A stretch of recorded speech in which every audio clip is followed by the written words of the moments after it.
Hello ലവ്ലീസ്, മഴയൊക്കെ എങ്ങനെയുണ്ട്? തകർക്കുവാണോ? Widows ബേയുടെ 8ാം episode ആരംഭിക്കുന്നത് നമ്മൾ ഇതേവരെ കണ്ടിട്ടില്ലാത്ത ടോം ലോഫീസിൻ്റെ വളരെ ശാന്തമായ ഒരു അന്തരീക്ഷത്തിലാണ്. ആ ഐലൻഡിൻ്റെ ശാപം ഒരാളായിരുന്നു. ദ്വീപിനെ ശാപം ഉണ്ടാക്കിയെടുത്ത റിച്ചാർഡ് വാർഡൻ. ഇമ്മോർട്ടലായ അയാളെ ദ്വീപിൻ്റെ അതിർത്തി കടത്തി ക്ഷണനേരം കൊണ്ട് അത്ഭുതകരമായി ഇല്ലാതാക്കിയതോടെ അവിടെ മേയറുടെ ജീവിതമാണ് നേരെ വീണത്. ഇനി ഒന്നിനെയും പേടിക്കണ്ട, ദ്വീപ് ശാന്തമായി കഴിഞ്ഞു. ഒരു കടൽക്കിളവിയും മഹാമാരിയും ഒന്നും. അങ്ങനെ കുറച്ച് നല്ല നിമിഷങ്ങളിൽ ടോമും വിക്കും പട്രീഷ്യയും സോൾട്ടി വെയിൽ എന്ന റെസ്റ്റോറൻറ്റിലിരുന്ന് ഭക്ഷണം കഴിക്കുകയാണ്. റിച്ചാർഡിനെ കൊന്നോടെ ദ്വീപിൻ്റെ ശാപം തീർന്നു എന്ന ആശ്വാസത്തിലാണ് മൂന്നുപേരും. ഇനി ഈ നാട്ടിൽ പ്രശ്നവും ഉണ്ടാകില്ലെന്നും ജീവിതം പഴയ പോലെ സമാധാനപരമാകുമെന്നും ടോം ഉറച്ചു വിശ്വസിക്കുന്നുണ്ട്. ആ സന്തോഷത്തിൽ റെസ്റ്റോറൻറ്റിലെ ബില്ലടയ്ക്കാൻ തുനിഞ്ഞ വിക്കിനെ ടോം തടയുന്നു. ഇന്നത്തെ ബില്ല് ഞാൻ കൊടുത്തോളാമെന്ന് പറഞ്ഞ് ടോം വിക്കിനോട് സ്നേഹപൂർവ്വം യാത്ര പറയുകയാണ്. വിക്ക് സന്തോഷത്തോടെ അവിടെ നിന്ന് ഇറങ്ങുകയും ചെയ്യുന്നു.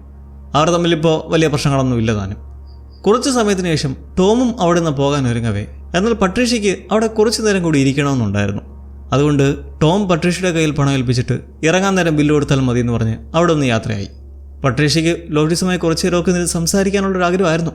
പക്ഷെ എന്ത് ചെയ്യാം? അങ്ങനെ രാത്രിയായപ്പോൾ പട്രീഷ്യ തൻ്റെ വീട്ടിലേക്ക് തിരിച്ചെത്തി പരിപാടികളെല്ലാം ഒതുക്കി പുറത്തുനിന്ന് വാങ്ങിയ അത്താഴം പാഴ്സൽ അഴിച്ച് അതിൻ്റെ കൂടെ കുടിക്കാൻ കുറച്ച് റെഡ് വൈനും എടുത്ത് അവൾ ഇരിക്കുമ്പോഴാണ് ഒരു കാര്യം ശ്രദ്ധിക്കുന്നത്. അവൾ ഓർഡർ ചെയ്ത ഭക്ഷണമേ ആയിരുന്നില്ല അത്. ആരോ അവളുടെ ഓർഡർ പൂർണ്ണമായും തിരിച്ചിരിക്കുന്നു. ഇതിൽ ദേഷ്യം വന്ന പട്രീഷ്യ ഉടനെ തന്നെ ഡ്രിഫ്റ്റ് വുഡ് ഡൈനർ എന്ന കടയിലേക്ക് വിളിച്ച് അവരുടെ വോയിസ് മെയിലിൽ കടുത്ത ഭാഷയിൽ ഒരു പരാതി റെക്കോർഡ് ചെയ്യുകയാണ്. റീഫണ്ടൊന്നും വേണ്ട, പക്ഷേ ഇങ്ങനെ കാണിച്ചവനെ കണ്ടെത്തണമെന്ന് പറഞ്ഞിട്ട്. അതേസമയം വിക്ക് മറ്റൊരു പ്രധാന കാര്യത്തിനായി പോയിരിക്കുകയായിരുന്നു. അയാൾ ഹിസ്റ്റോറിക്കൽ സൊസൈറ്റി കെട്ടിടത്തിലുള്ള ജെറിയെ കാണാൻ ചെല്ലുന്നു. ജെറിയുടെയും തൻ്റെയും ഒപ്പം മരിച്ചുപോയ മാർക്കിൻ്റെയും കൂടിയുള്ള ആ ഒരു പഴയ ഫോട്ടോ അവളുടെ കയ്യിൽ കൊടുക്കുക എന്നായിരുന്നു വിക്കിൻ്റെ ലക്ഷ്യം. മാത്രമല്ല, മാർക്കിൻ്റെ മരണത്തിലേക്ക് നയിച്ച ആ ദൗർഭാഗ്യകരമായ സംഭവത്തെക്കുറിച്ച് ജെറിയോട് തുറന്നു പറഞ്ഞ് മാപ്പ് അപേക്ഷിക്കാനും അയാൾ ആഗ്രഹിച്ചിരുന്നു. എന്നാൽ അവർ സംസാരിച്ച് തുടങ്ങുമ്പോഴേക്കും ജെറിയുടെ ഭർത്താവ് അങ്ങോട്ടേക്ക് വരികയും അവരുടെ സംഭാഷണം തടസ്സപ്പെടുകയും ചെയ്തു. അതുകൊണ്ട് വിക്കിന് പിന്നെ അവിടെ അധികം നേരം നിൽക്കാതെ ഇറങ്ങേണ്ടി വന്നു. എന്നാൽ പുറത്തേക്ക് നടക്കുമ്പോൾ വിക്കിൻ്റെ കണ്ണിൽ ഒരു ഭയാനകമായ കാഴ്ചപ്പെടുന്നു. ആ കെട്ടിടത്തിൽ സൂക്ഷിച്ചിരുന്ന നാടിനെ പണ്ട് വിറപ്പിച്ച ബൂഗിയമൻ്റെ മാസ്ക് വെച്ചിരുന്ന ഗ്ലാസ് കൂട് പൂർണ്ണമായും തകർക്കപ്പെട്ടിരിക്കുന്നു. അതിനകത്തിരുന്ന മാസ്ക് കാണാനുമില്ല. അവിടെ വന്ന് ജെറിയുടെ ഭർത്താവ് വിചാരിച്ചിരിക്കുന്നത് ഈ ദ്വീപ് കാണാൻ വന്ന ഏതെങ്കിലും വിനോദസഞ്ചാരികളെ കുട്ടികൾ കുസൃതി ഒപ്പിച്ചതായിരിക്കുമെന്നാണ്. നാളെ കണ്ടെത്തി തിരിച്ചു പിടിക്കാമെന്ന് നിൽക്കെ, പക്ഷേ വിക്കിൻ്റെ മനസ്സ് അതുകൊണ്ടൊന്നും ശാന്തമായില്ല. അയാൾ എപ്പോഴും വരാനിരിക്കുന്ന അപകടങ്ങളെക്കുറിച്ച് ഭയപ്പെടുന്ന കൂട്ടത്തിലായതുകൊണ്ട് കാര്യമാകെ പന്തികേടായി തോന്നി. വിക്ക് നേരെ വണ്ടിയെടുത്ത് ബൂഗിമാൻ്റെ പഴയ വീട്ടിലേക്ക് വെച്ച് പിടിച്ചു. ആ വീട്ടിലേക്ക് എത്തിയ വിക്കിൻ്റെ ചോര ഉറഞ്ഞു പോകുന്ന അവസ്ഥയായിരുന്നു. ആ വീടിൻ്റെ മുൻവാതിൽ അകത്തു നിന്നും ശക്തമായി തല്ലിപ്പൊളിച്ച നിലയിൽ. കാലങ്ങളായി അടച്ചുപൂട്ടിയ വാതിലാണ്. ഇപ്പോൾ അതിങ്ങനെ തകർന്നു കിടക്കണമെങ്കിൽ അതിൻ്റെ അർത്ഥം ഒന്ന് മാത്രമാണ്: ബൂഗിമാൻ തിരിച്ചെത്തിയിരിക്കുന്നു. അപ്പോൾ കുറച്ച് ദിവസം മുന്നുള്ള രാത്രി ഇവാനൊപ്പം കാറിലിരുന്ന് അവൾ ആരെയോ കണ്ടെന്ന് പറഞ്ഞത് ശരിയാണോ? എന്തായാലും അവനിപ്പോൾ ദ്വീപിൽ എവിടെയോ വേട്ടയാടാൻ ഇറങ്ങിയിട്ടുണ്ട് എന്നാണ് അയാൾ വിശ്വസിക്കുന്നത്. ആ മാസ്ക് മോഷ്ടിച്ചതും അവൻ തന്നെയെന്ന് ഉറപ്പിച്ച് വിക്ക് നേരെ പോകുന്നത് പട്രീഷ്യയുടെ വീട്ടിലേക്കാണ്. കാരണം അവൾക്കല്ലേ ബൂഗിമാനുമായി മറക്കാനാകാത്ത ഒരു ഇരുണ്ട ചരിത്രമുള്ളത്.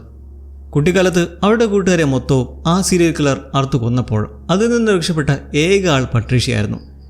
എന്നാൽ ഇപ്പോൾ മൊത്തത്തിൽ പ്രശ്നം. വിക്ക് വീട്ടിലേക്ക് എത്തുമ്പോൾ പട്രീഷ്യ അവിടില്ല. എന്താ ഉണ്ടായത്? കുറച്ചു നേരം മുമ്പേ ഓർഡർ ചെയ്ത ഫുഡിൻ്റെ പരവതയ്ക്ക് പറഞ്ഞ ശേഷം എന്നിയുടെ കരീബിയൻ ബ്ലൂ സംഗീതവും കേട്ട് അവൾ രാത്രി ഉറങ്ങാൻ തയ്യാറെടുക്കുമ്പോഴാണ് അവളുടെ വീടിന് പുറത്ത് നിർത്തിയിട്ടിരിക്കുന്ന പെട്ടിയട്രിഷ്യ പോലത്തെ വണ്ടി ബസ് ലൈബ്രറിയുടെ അലാറം ശക്തമായി അടിക്കുന്നത് കേൾക്കുന്നത്.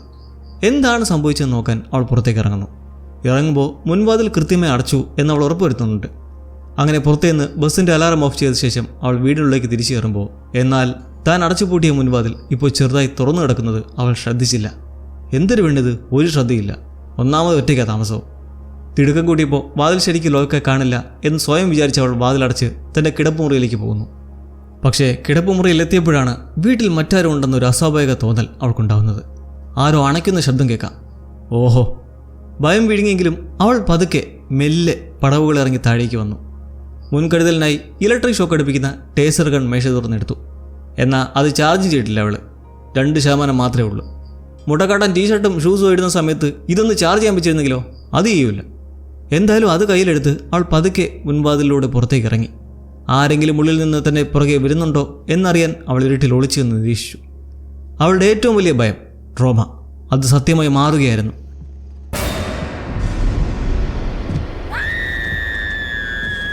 ഹാലോവിൻ സിനിമയിലെ മൈക്കിൾ മേഴ്സിനെ പോലെ ഭീകരൂപിയായ ബൂഗിമാൻ മാസ്കും ധരിച്ച് അവളുടെ മുന്നിലേക്ക് വരുന്നു. അവളെ കൊല്ലുക മാത്രമായിരുന്നു അയാളുടെ ലക്ഷ്യം. പേടിച്ചേണ്ട പട്രീഷ്യ ജീവനും കൊണ്ട് ഓടാൻ തുടങ്ങി. ഓടുന്ന വഴിയിലുള്ള എല്ലാ വീടുകളുടെയും വാതിൽ അവൾ മാറി മാറി മുട്ടി വിളിക്കുന്നുണ്ടായിരുന്നു. രക്ഷിക്കണേ എന്ന് ഉറക്കെ നിലവിളിച്ചെങ്കിലും രാത്രി ആയതുകൊണ്ടും എല്ലാവരും നല്ല ഉറക്കത്തിലായതുകൊണ്ടും ആരും വാതിൽ തുറന്നില്ല. ആരും അവളുടെ സഹായത്തിന് എത്തിയില്ല. എന്നാൽ ബൂഗിമാൻ വിടാതെ തന്നെ കത്തിയും പൊക്കി പിടിച്ച് പുറകെ തന്നെ ഉണ്ടായിരുന്നു. കക്ഷിക്ക് കാലിന് ലേശം ഞൊണ്ടലുണ്ടോ എന്നൊരു സംശയം. അപ്പോൾ ഈ ഒരു സമയത്താണ് വിക്ക് പട്രീഷ്യയുടെ വീട്ടിലേക്ക് എത്തുന്നത്. വീട് വിജനമായി കിടക്കുന്ന കണ്ടാൽ ഭയന്നു. കാരണം പട്രീഷ്യയും ബൂഗിമാനും തമ്മിലുള്ള ആ മരണപ്പാച്ചിൽ അപ്പോഴേക്കും വിഡോസ് ബേയുടെ തെരുവുകളിലേക്ക് പടർന്നിട്ടുണ്ടായിരുന്നു. ഓടി പട്രീഷ്യ എത്തിച്ചേരുന്നത് ക്രിസിൻ്റെ വീടിൻ്റെ മുന്നിലാണ്. ക്രിസിൻ്റെ വീട്ടിൽ ലൈറ്റുകൾ തെളിഞ്ഞു കിടക്കുന്ന കണ്ട് പട്രീഷ്യയ്ക്ക് ആശ്വാസമായി. അവിടെയുള്ളവർ ഉറങ്ങിയിട്ടില്ല എന്നവൾക്ക് മനസ്സിലായി. പെട്ടെന്ന് വാതിൽ തള്ളി തുറന്ന് അകത്തേക്ക് കയറുമ്പോൾ അവിടെ ലേഡീസ് ടൈമാണ്. ഒരു കൊച്ചു ഒത്തുചേരൽ. ക്രിസും അവളുടെ കൂട്ടുകാരും അവരുടെ നിന്ന് ചീട്ടുകളിയായിരുന്നു. പട്രീഷ്യയുടെ പെട്ടെന്നുള്ളവർ അവരുടെ കളി തടസ്സപ്പെടുത്തി. ഇവിടെ ഞാൻ വിളിച്ചില്ലല്ലോ, പിന്നെ എങ്ങനെ വന്ന് എന്ന് നിൽക്കെ കഥകടച്ച് ജനലിലൂടെ ഇങ്ങനെ പേടിച്ചറിട്ട് നോക്കുന്ന പട്രീഷ്യയെ കണ്ട് അവർ അത്ഭുതപ്പെട്ടു നിന്നു. എന്നാൽ പട്രീഷ്യ സഹായിക്കാൻ ക്രിസിന് ഒട്ടും താല്പര്യമില്ലായിരുന്നു. അറിയാലോ, അവർക്കൊന്നും പട്രീഷ്യ ഇഷ്ടമേ അല്ല.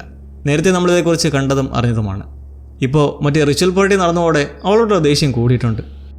പട്രീഷ്യ പണ്ട് പോലെ ആളുകളുടെ ശ്രദ്ധ പിടിച്ചു പറ്റാൻ വേണ്ടി പല കള്ളങ്ങളും നാടകങ്ങളും കളിക്കാറുള്ള കൂട്ടത്തിലാണെന്ന് പറഞ്ഞ് ക്രിസ് അവളെ എല്ലാവരുടെയും മുന്നിൽ വെച്ച് അപമാനിക്കാൻ തുടങ്ങി. വീണ്ടും ക്രിസിൻ്റെ ആക്ഷേപങ്ങൾ കേട്ടപ്പോൾ പട്രീഷ്യ ഒടുവിൽ സത്യം തുറന്നു പറഞ്ഞു. വർഷങ്ങൾക്ക് മുമ്പ് ആളുകളുടെ ശ്രദ്ധ കിട്ടാൻ വേണ്ടി താൻ ചില കള്ളത്തരങ്ങളൊക്കെ പറഞ്ഞിട്ടുണ്ടെന്നത് ശരിയാണ്. പക്ഷേ ഇപ്പോൾ പറയുന്ന കള്ളമല്ല. ബൂഗിമാൻ ശരിക്കും ഇപ്പോൾ വന്നിരിക്കുകയാണ്. അയാൾ തന്നെ കൊല്ലാൻ നോക്കുവാണ്. പക്ഷേ ക്രിസ് ഒന്നും വിശ്വസിക്കാൻ തയ്യാറായില്ല. അവൾ പട്രീഷ്യയെ വീണ്ടും വീണ്ടും അധിക്ഷേപിച്ചുകൊണ്ടിരുന്നു. നിന്നെ പറഞ്ഞിട്ട് കാര്യമില്ല, നിന്റെ സ്വഭാവം ഇങ്ങനെ ആയിപ്പോയി, നീ പൊയ്ക്കോ, പോന്ന് ക്രിസ് നിന്ന് പറഞ്ഞുകൊണ്ടേയിരുന്നു. പട്രീഷ്യയ്ക്കും ദേഷ്യമായി. അവളെന്തായാലും ഇറങ്ങി. അവനൊരു കൊച്ചു പരിപാടി നടത്തി.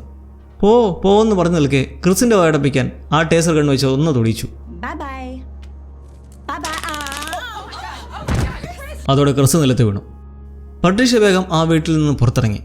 ചുറ്റും നോക്കുമ്പോൾ ബൂഗിമാൻ ആ വീടിൻ്റെ 2ാം നിലയിൽ നിൽക്കുന്ന അവൾ കാണുന്നു. ഇവിടെ ശ്രദ്ധേയമായൊരു കാര്യമുണ്ട്. ബൂഗിമാൻ വിചാരിച്ചിരുന്നെങ്കിൽ ക്രിസിനെയോ അവിടെ ഉണ്ടായിരുന്ന അവളുടെ കൂട്ടുകാരെയോ വളരെ എളുപ്പം കൊല്ലാമായിരുന്നു. എന്നാൽ അവൻ അവരെ ആരെയും തൊടാതെ നേരെ ജനാലയുടെ താഴേക്ക് ചാടി പട്രീഷ്യയുടെ പുറകെ വീണ്ടും ഓടാൻ തുടങ്ങി. ഇതിൽ നിന്നൊരു കാര്യം വ്യക്തമാണ്. ബൂഗിമാന് വഴികൂടെ പോകുന്ന സാധാരണക്കാരെ കൊല്ലാൻ താല്പര്യമില്ല. അവൻ്റെ ഓരോ ലക്ഷ്യം പട്രീഷ്യ മാത്രമാണ്. പണ്ടെന്നോ ബൂഗിമാൻ്റെ ആക്രമണത്തിൽ നിന്നും താൻ രക്ഷപ്പെട്ടു എന്ന് പറഞ്ഞ പട്രീഷ്യ നാട്ടിൽ പ്രശസ്തി നേടിയിട്ടുണ്ടായിരുന്നു. അത് ബൂഗിമാന് നന്നായി അറിയാം.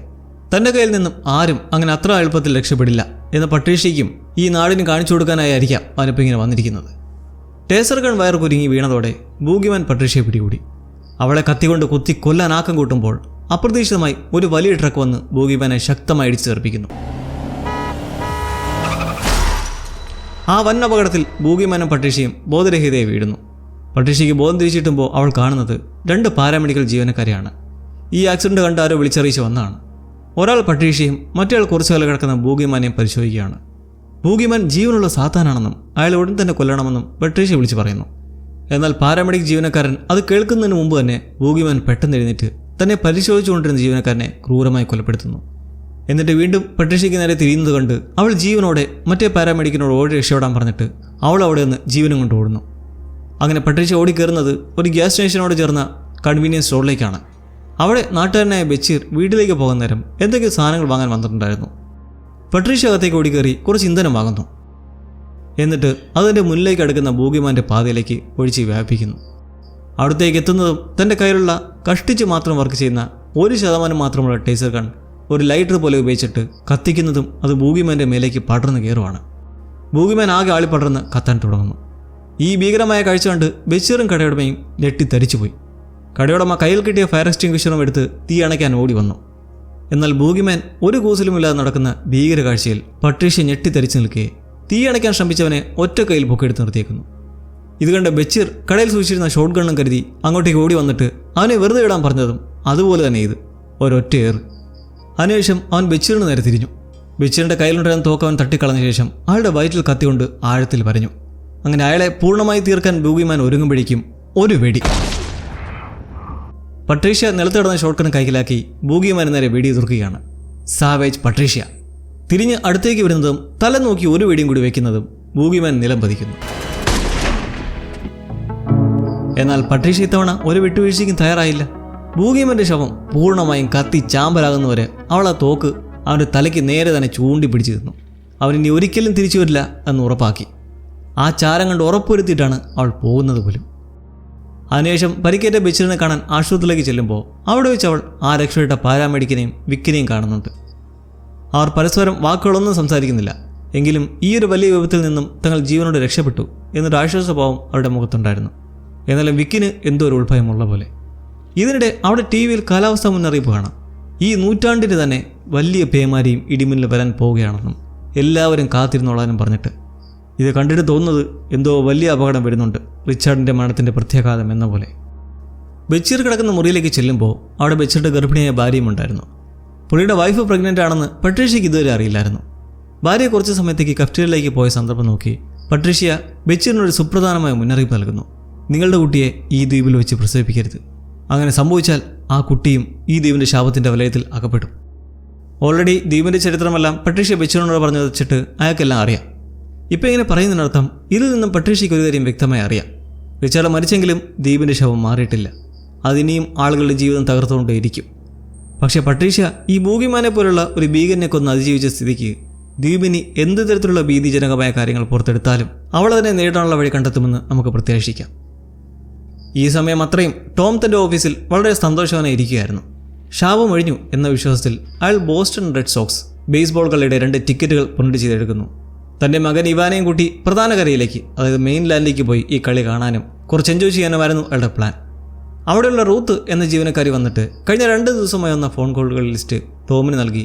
ഇനി ഇതൊക്കെ എന്ത് കുരിശാണാവോ എന്ന പോലെ നിൽക്കുന്ന കണ്ട് ടോം അവരോട് വളരെ ആത്മവിശ്വാസത്തോടെ പറയുന്നു, ഇനി എല്ലാം ശരിയാകും, ഒരു പ്രശ്നവും ഉണ്ടാവില്ല. അങ്ങനെ ജോലി കഴിഞ്ഞ് വളരെ ആഹ്ലാദത്തോടെ ടോം വീട്ടിലേക്ക് എത്തുന്നത് ഇവാൻ ഈ ടിക്കറ്റുകൾ കാണിച്ച് അവനെ സന്തോഷിപ്പിക്കാനാണ്.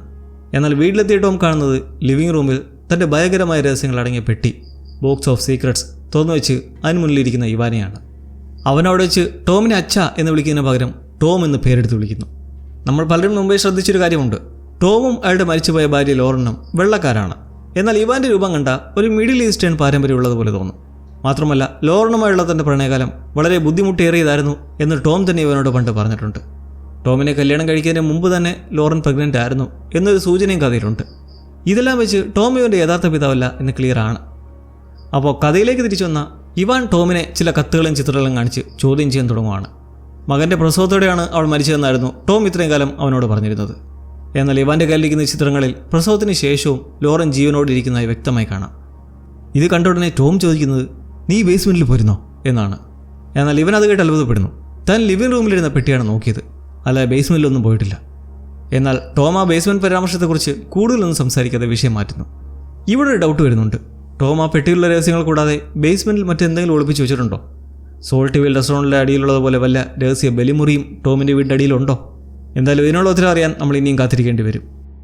തുടർന്ന് ടോം ലോറൻ്റെ മരണത്തെക്കുറിച്ചുള്ള യഥാർത്ഥ സത്യം വെളിപ്പെടുത്തുന്നു. ലോറൻ പ്രസവത്തോടെ മരിച്ചു എന്ന് താൻ പറഞ്ഞത് ഒരു തരത്തിൽ സത്യമാണെന്ന് ടോം വാദിക്കുന്നു. പ്രസവ സമയത്ത് ലോറന് കഠിനമായ പ്രീ എക്ലാംസിയ, ഗർഭകാലത്തുണ്ടാകുന്ന ഉയർന്ന രക്തസമ്മർദ്ദം, ഇതുമൂലമുള്ള സ്ട്രോക്ക് വന്നിട്ടുണ്ടായിരുന്നു. ആ സ്ട്രോക്കിന് ശേഷം ലോറൻ്റെ സ്വഭാവം പൂർണ്ണമായും മാറിപ്പോയി. അവൾ പഴയ ലോറനല്ലാതായി മാറി. വളരെ അക്രമാസക്തിയും അപകടകാരിയും മാറിയതുകൊണ്ട് ടോമിന് അവളെ ഈ ദ്വീപിലുള്ള ഒരു മാനസികാരോഗ്യ കേന്ദ്രത്തിൽ പ്രവേശിപ്പിക്കേണ്ടി വന്നു. അവിടെ വെച്ചാണ് പിന്നീട് അവൾക്ക് ബ്രെയിൻ അന്യൂറിസം, തലച്ചോറിലെ രക്തക്കുഴൽ പൊട്ടുന്ന അവസ്ഥ ഉണ്ടാവുകയും അവൾ മരിക്കുകയും ചെയ്തത്. എന്നാൽ ഇവാൻ ടോമിൻ്റെ ഈ വിശദീകരണങ്ങളൊന്നും വിശ്വസിക്കാൻ തയ്യാറായില്ല. തൻ്റെ അമ്മയുടെ കത്തുകൾ അവൻ ഉറക്കെ വായിക്കാൻ തുടങ്ങി. ആ കത്തുകൾ വായിച്ചപ്പോൾ ഒരു കാര്യം മനസ്സിലായി, ലോറൻ്റെ മാനസികാവസ്ഥ ശരിക്കും തകരാറിലായിരുന്നു. തൻ്റെ ഉള്ളിൽ തന്നെ 2 പതിപ്പുകൾ ഉണ്ടെന്ന പോലെയാണ് ലോറൻ ആ കത്തുകൾ എഴുതിയിരിക്കുന്നത്. എന്നാൽ ടോം അവിടെ മാറ്റിവെച്ചിരുന്ന ലോറൻ്റെ പഴയ ചിത്രങ്ങൾ കാണിച്ചുകൊണ്ട് പറയുന്നു, നീ കണ്ടത് ലോറൻ്റെ മാനസിക നില തെറ്റിയപ്പോൾ എഴുതിയ വരികൾ മാത്രമാണ്, അതൊരു രൂപകൽപ്പന മാത്രമാണ്. പുറമേക്ക് അവൾ പഴയ ലോറൻ തന്നെയായിരുന്നു, പക്ഷെ ഉള്ളിൽ അവൾ മറ്റാരോ ആയി മാറിക്കഴിഞ്ഞിരുന്നു. ലോറൻ്റെ ജീവിതത്തിലെ നല്ല ഓർമ്മകളും ചീത്ത ഓർമ്മകളും ഓർക്കാൻ ഇവാന് സാധിക്കുമായിരിക്കും, പക്ഷേ ടോമിനെ സംബന്ധിച്ച് ലോറിനെക്കുറിച്ചുള്ള ചെറിയ ചിന്ത പോലും അയാളുടെ മനസ്സിനെ വല്ലാതെ വേദനിപ്പിക്കുന്നതായിരുന്നു. ലോറിനെക്കുറിച്ചുള്ള ഈ കാര്യങ്ങൾ താൻ വളരെ മുമ്പ് തന്നെ ഇവാനോട് തുറന്നു പറയണമായിരുന്നു എന്ന് ടോമിന് മനസ്സിലായി വരുന്ന സമയം കൂടിയാണിത്. അങ്ങനെ ചെയ്തിരുന്നെങ്കിൽ തൻ്റെ മനസ്സിൻ്റെ ഭാരം കുറയുമായിരുന്നു എന്ന് മാത്രമല്ല, ഇവാന് തൻ്റെ അമ്മയെക്കുറിച്ചുള്ള കൃത്യമായ ധാരണയും ലഭിക്കുമായിരുന്നു. ഇതേസമയം ഇവാൻ മറ്റൊരു ചോദ്യം കൂടി ടോമിനോട് ചോദിക്കുന്നു, നമുക്ക് എന്തുകൊണ്ടാണ് ദ്വീപ് വിട്ടു പോകാൻ പറ്റാതെ? ദ്വീപിൻ്റെ ശാപം തീർന്നുവെന്ന് ഉറച്ചു വിശ്വസിക്കുന്ന ടോം തൻ്റെ കയ്യിലിരുന്ന ആ റെഡ് സോക്സ് കളിയുടെ ടിക്കറ്റുകൾ ഇവാന് കാണിച്ചു കൊടുക്കുന്നു. എന്നിട്ട് പറയുന്നു, നമ്മൾ ഇനി മെയിൻ ലാൻഡ്സിലേക്ക് പോകാൻ പോവുകയാണ് മോനെ. ദ്വീപിൽ ജനിച്ചവർക്ക് ഇവിടുത്തെ ശാപം കാരണം പുറത്തു പോകാൻ കഴിയില്ല എന്ന സത്യമോ കഴിഞ്ഞ 48 മണിക്കൂറിനുള്ളിൽ ദ്വീപിൽ നടന്ന ഭീകര സംഭവങ്ങളോ ഒന്നും ടോം മകനോട് വ്യക്തമാക്കിയില്ല. ഇവരാണെങ്കിൽ പെട്ടെന്നിങ്ങനെ തങ്ങൾക്ക് ഈ ദ്വീപ് വിട്ടു പോകാമെന്ന വാർത്ത കേട്ട സന്തോഷത്തിൽ മറ്റു ചോദ്യങ്ങളൊന്നും ചോദിക്കാൻ നിൽക്കുന്നുമില്ല. സന്തോഷം കൊണ്ട് അച്ഛനെ പുണരുകയാണ്. അവർ രണ്ടുപേരും ഒരുമിച്ചിരുന്ന ഭക്ഷണം കഴിച്ച് TV കണ്ടിരിക്കെ ടോം കൂടുതൽ ആവശ്യപ്പെടുന്നതിനായിക്കൊണ്ട് ഇവാനോട് സംസാരിക്കുന്നു. നമ്മൾ ടിക്കറ്റ് എടുത്തിട്ടുള്ള ആ കളി കണ്ടു കഴിഞ്ഞ ഉടനെ തന്നെ നിനക്ക് പഠിക്കാൻ പറ്റിയ നല്ല കോളേജുകൾ ഏതൊക്കെയാണെന്ന് മെയിൻലാൻഡ്സിൽ പോയി അന്വേഷിക്കും. നിനക്കിനി എന്നേക്കുമായി അവിടെ താമസിക്കണമെങ്കിലും ആകാം. എന്നാൽ ഈ മനോഹരമായ സ്വപ്നങ്ങളെല്ലാം ഒരൊറ്റ നിമിഷം കൊണ്ട് തകർന്നടിയുകയാണ് ചെയ്യുന്നത്. ഈ ഒരു രാത്രിയിൽ വിക്ക് പെട്ടെന്ന് ടോമിൻ്റെ വീട്ടുപടിക്കൽ വന്നെത്തുന്നു. പുറത്താണേൽ നല്ല കാറ്റും. കാലാവസ്ഥ മാറിക്കൊണ്ടിരിക്കുകയാണ്. മുന്നേ ടി വിയിൽ മുന്നറിയിപ്പ് കണ്ടതല്ലേ. ഈ ഒരു സമയത്ത് ഇങ്ങനെ വന്നു നിൽക്കുന്ന വിക്കിൻ്റെ മുഖത്തെ ഭയം കണ്ടപ്പോൾ തന്നെ ടോമിന് കാര്യങ്ങൾ ഏകദേശം മനസ്സിലായി. വിക്ക് ആ ഞെട്ടിക്കുന്ന സത്യം ടോമിനോട് പറയുന്നു. ശാപം തീർന്നിട്ടില്ല ടോം, അതിപ്പോഴും തലയ്ക്ക് മേലെ തന്നെ നിൽക്കുക. ഇത് കേട്ട ടോം ആകെ തകർന്നു പോവുകയാണ്. കാരണം ഇനി തങ്ങൾക്ക് മെയിൻലാൻഡ്സിലേക്ക് പോകാൻ കഴിയില്ല എന്നറിയുമ്പോൾ ഇവാൻ എങ്ങനെ പ്രതികരിക്കുമെന്ന് ടോമിന് നന്നായി അറിയാം. റിച്ചാർഡിൻ്റെ വംശപരമ്പരയിൽപ്പെട്ട ആരോ ഒരാൾ ഇപ്പോഴും ഈ ദ്വീപിൽ ജീവനോടെ ഉണ്ട് എന്ന കാര്യം ടോമിൻ്റെ വിക്കിൻ്റെ ചിന്തകൾ പോലും വന്നിട്ടില്ലായിരുന്നു. വരും ദിവസങ്ങളിൽ അവർ ഈ സത്യം തിരിച്ചറിയുമായിരിക്കാം. എന്നാൽ ആ വംശജൻ ആരാണെന്ന് കണ്ടെത്താൻ അവർക്ക് എത്ര സമയം വേണ്ടി വരും? ഇനി കണ്ടെത്തിയാൽ തന്നെ ടോമിനും വിക്കിനും പട്രീഷ്യയും ചേർന്ന് ആ നിരപരാധിയെ കൊല്ലപ്പെടുത്താൻ സാധിക്കുമോ? കഴിഞ്ഞ എപ്പിസോഡിൻ്റെ അവസാനം കണ്ടപ്പോൾ നമ്മൾ വിചാരിച്ചത് ഈ 8ാം എപ്പിസോഡിൽ ഇവാനും ലോറനും റിച്ചാർഡിൻ്റെ രക്തബന്ധത്തിൽപ്പെട്ടവരാണോ എന്നതിനെക്കുറിച്ച് കൂടുതൽ തെളിവ് ലഭിക്കുമെന്നാണ്. എന്നാൽ നിർഭാഗ്യവശാൽ ഈ എപ്പിസോഡിൽ അതിനെക്കുറിച്ച് കൂടുതൽ സൂചനകളൊന്നും തന്നിട്ടില്ല. എങ്കിലും ഇവാൻ റിച്ചാർഡിൻ്റെ വംശപരമ്പരയിലെ കണ്ണിയാണെന്ന് നമുക്കിപ്പോഴും തള്ളിക്കളയാറായിട്ടില്ല. എങ്കിലും ഒരു കാര്യം നോക്കിയാൽ ഇതുവരെയുള്ളതിൽ 2 എപ്പിസോഡുകളായി പട്രീഷ്യയ്ക്ക് കഥയിൽ വലിയ പ്രാധാന്യം നൽകിയിട്ടുണ്ട്. അവളിനി ഒരു ക്രൂഷ്യൽ റോളായി മാറുമോ? മുന്നേ ലൂസി ഫോഴ്സിൻ്റെ ബുക്ക്, ഇപ്പോൾ ബൂഗിമാൻ അവളെ മാത്രമാണ് കൊല്ലാൻ വന്നത്. ഇവിടെ ഒരു ചോദ്യം, ഇത്രയും കാലമായി ഒരനക്കവും ഇല്ലാണ്ടിരുന്ന ബൂഗിമാൻ എങ്ങനെ ഇപ്പോൾ പ്രത്യക്ഷപ്പെട്ടു എന്നാണ്. അതിന് കാരണം ചിലപ്പോൾ നമ്മൾ ആദ്യ എപ്പിസോഡിൽ കണ്ട ആ ഒരു ഭൂമി ഉരുക്കമായിരിക്കും. കാരണം ഇവാൻ്റെ സുഹൃത്ത് PJ പറഞ്ഞത് വെച്ച് ആ സീരിയൽ കില്ലറെ കൊല്ലാൻ കഴിയാഞ്ഞതുകൊണ്ട് കോൺക്രീറ്റ് ഇട്ട് മൂടിയെന്നാണ്. സംഭവം ഉള്ളതാണെങ്കിൽ ഈ ഒരു ഭൂമി ഉരുക്കം ഉണ്ടായതുകൊണ്ട് ആ കോൺക്രീറ്റിന് പൊട്ടലുണ്ടായി അങ്ങനെ അയാൾ പുറത്തെത്തിയതാകാം. That makes sense. പിന്നെ നിങ്ങൾ ആലോചിക്കുന്നുണ്ടാവും എന്തുകൊണ്ട് ആ മാസ്ക് ഊരി ഇവൻ ആരാണെന്ന് നോക്കില്ല എന്ന്. അതിന് കാരണം ചിലപ്പോൾ അവരെല്ലാം ഓൾറെഡി മുമ്പൊരിക്കൽ കണ്ട് ബോധിച്ചതുകൊണ്ടായിരിക്കാം. എന്നാലും ബൂഗിമാനെ വണ്ടി ഇടിപ്പിച്ചത് ആരായിരിക്കും? എപ്പിസോഡിൻ്റെ തുടക്കത്തിൽ ടോമും സംഘവും സോൾട്ടിവയിൽ ഇരിക്കുമ്പോൾ നല്ല സന്തോഷത്തോടെ ചിരിച്ചുകൊണ്ടിരിക്കുന്ന ഈ അമ്മയും മോനെ കണ്ടോ? എല്ലാം കഴിഞ്ഞൊടുക്കം ബൂഗിമാൻ്റെ ചിതയും കണ്ട് പട്രീഷ്യ ആസ്പത്രിയിലേക്ക് എത്തുമ്പോൾ ഇതേ അമ്മ കഴുത്തിൽ ബെൽറ്റൊക്കെ ഇട്ട് മോനുമായി അവിടെ സന്തോഷിച്ചിരിക്കുന്നത് കാണാം. ഇനി ഇവരാണ് ഇടിച്ചതെന്നുള്ളതിൻ്റെ എന്തെങ്കിലും ഹിഡൻ ഡീറ്റെയിൽ ആയിരിക്കും അത്. എന്തായാലും വിഡോസ് ബേ അതിൻ്റെ അവസാന നിമിഷങ്ങളിലേക്ക് എത്തിയിരിക്കുകയാണ്. നമ്മൾ തുടങ്ങിയപ്പോൾ ഇല്ലാത്തൊരു സ്വീകാര്യത ഇപ്പോൾ ഈ സീരീസിന് ലഭിച്ചു തുടങ്ങിയെന്ന് തോന്നുന്നു അല്ലേ? എന്തായാലും മറ്റൊരു സങ്കീർണ അധ്യായമായി നമുക്ക് വീണ്ടും കാത്തിരുന്നു കാണാം.